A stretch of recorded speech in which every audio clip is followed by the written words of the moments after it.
Well, here we are again. We are in chapter 3. It's called A Clue in the Night. So listen up as I read to you from the Boxcar Children. What happened to the eggs? Violet asked. The children gathered around the empty hole in the sand. If an animal dug up the eggs, wouldn't there be broken shells? Henry asked. That's a good observation, Henry, Mrs. Tacker said. Yes, I'm afraid a person dug this nest up. Why would someone do that? Asked Jessie. The ranger sighed. To sell them, I'm afraid, because these turtles are endangered. Some people will pay a lot of money for the eggs.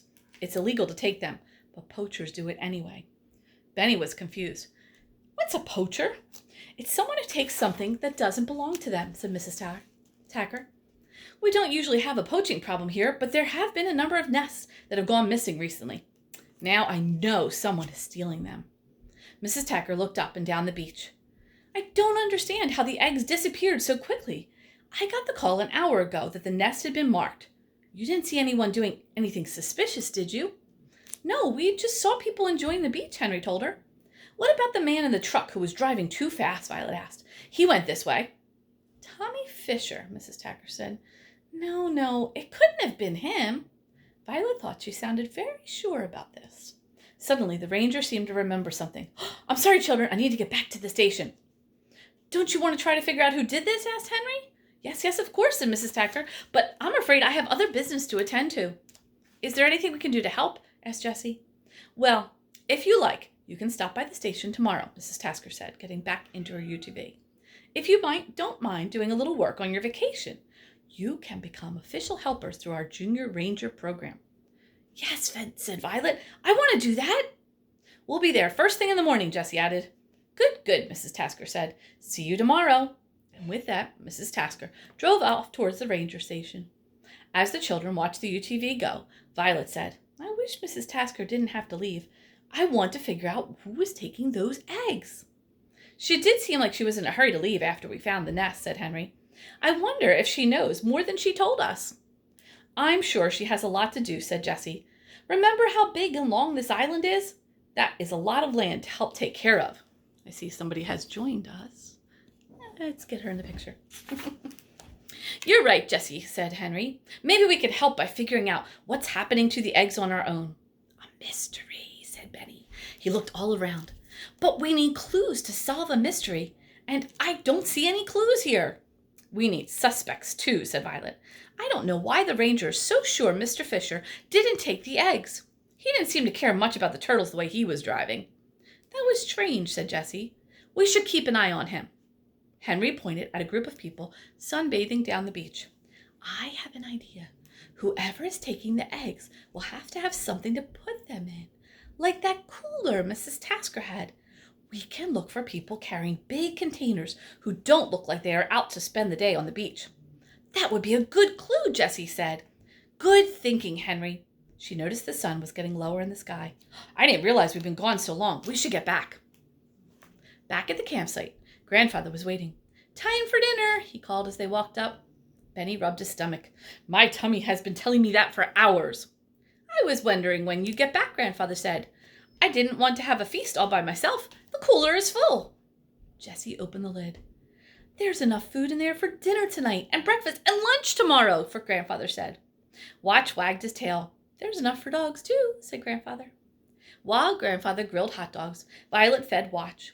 Henry and Jessie set out the rest of the food, and Benny told Grandfather all about their day. I'm glad you got to see a turtle, Grandfather said, though it's troubling about those missing eggs. I suspect an animal's digging them up. A clutch of eggs would be a feast for a raccoon. I wish it was an animal, Violet said. Animals don't know that these turtles are a danger. A person stealing the eggs would have to know. Here they are at the beach. We think it has to be a person, Jessie said. The eggs were dug up so quickly that there weren't any broken shells around.